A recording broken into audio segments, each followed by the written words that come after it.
Racing just is started. We have Sol Invictus. Break quickly at start.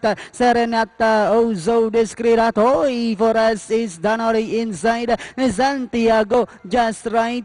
While entry for Limbus Pet is the early trailer by about 8 lengths of the leader. And going along for the first turn, we have Sol Invictus by about 2 lengths. Atoy for us in second, Serenata in third, and on the outside is also Discreet running by the rail.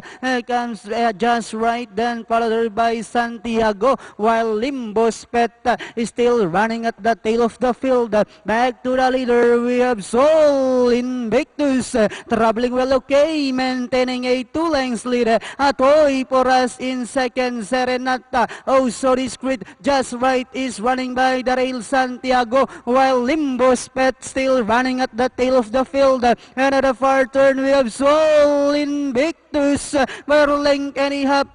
Atoy for us in second, just right, Serenata, and on the outside comes also Discreet, Limbus Pet, while Santiago now running at the tail of the field as they swing for home. Sol Invictus by length, just right. Atoy for us is on the outside. Serenata down in fourth. Last 75 meters, we have Sol Invictus, this time by about 3 lengths, and finally Sol Invictus. Atoy for us, then comes just right, Serenata, oh so Discreet. Kaya pala ganun na yung benta ni Sol Invictus. Lumayo, no? Lumayo.